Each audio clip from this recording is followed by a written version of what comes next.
Hi, I'm Tim. Welcome and thanks for logging on. If you love this watch, email me. I am Team Mosso at thewatchbox.com. It is in the description below.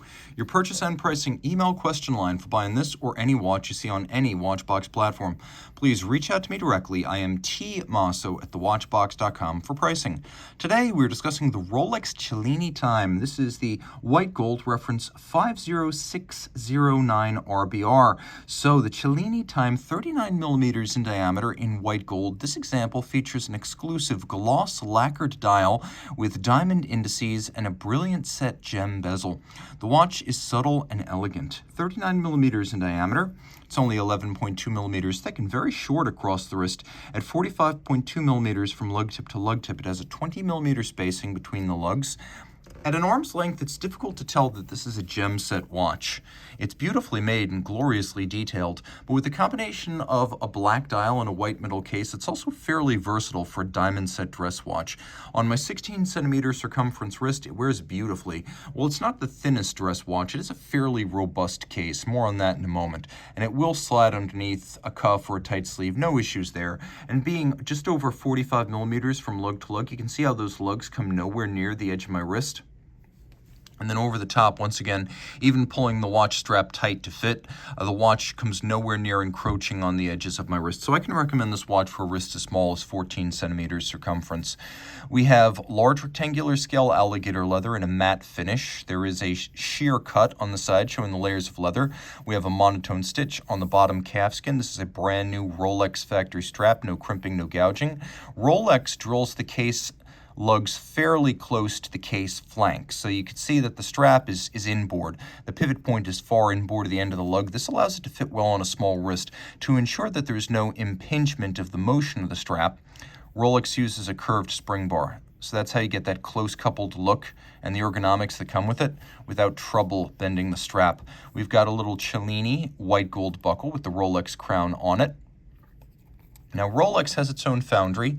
It makes its own alloys, so it uses gray gold. Gray gold is an 18-karat white gold that's white all the way through and never needs to be rhodium plated. In other words, this is the good stuff used by Patek, Grubel, JLC, those kind of companies.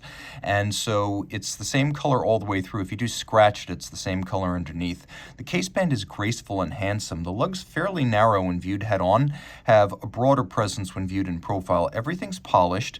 The bezel has a sort of micro coining. This isn't the fluting you get on a Datejust. This is a much finer texture, sort of knife edge knurling, really very slender, micro knurling, if you will. The crown, which features a Rolex crown on it, this is actually a screw-down crown. So when I mentioned this is a fairly robust case, 50 meters water resistance rating with a screw-down crown. Atop the micro knurling, you can see on the bezel, we have brilliant gems.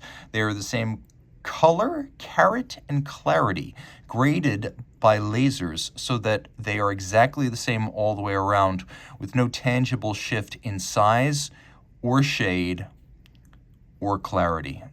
On the dial, whereas most Cellinis of this generation featured various kinds of fluted and guilloche designs, here we have a wonderful lake smooth, ice-like black lacquer, like a smooth lake in an early still morning. There are no ripples, there's no orange peel, there's no texture whatsoever, just a mirrored glossy black. On top of that, we have diamond indices set outboard of each of the white gold individual hour indices. We have white gold indices, crown, and hands. You can see the hands here are alpha style, and they're creased down the center to make for better contrast against the dial base. The watch is fairly simple. It does have one subsidiary setting feature, which is a hacking second, so you can set it against a reference time. One of the features I like most about this generation of Cellini is how little Rolex writes on the dial. Rolex, Genève, Cellini. No superlative chronometer, oyster perpetual, none of that stuff. Although it's got all of that tech inside. So solid case back, which actually makes the watch a little bit thinner than if it were a display case back. It's a weighty thing because of that solid case back here. Inside we have Rolex manufactured caliber 3132 bidirectional automatic winding, 48-hour power reserve, stop seconds, 4 Hz beat rate, 31 pivot joules. and it features Rolex's Paraflex shock protection system. For shock resistance further, it has a full balance bridge and a free-sprung balance. It has an overcoil hairspring shaped by hand, so during its chronometer test, it'll keep very consistent time in every position. Likewise, because of the centered mass of the overcoil, it'll keep very consistent time in every position on your wrist or your dresser at night.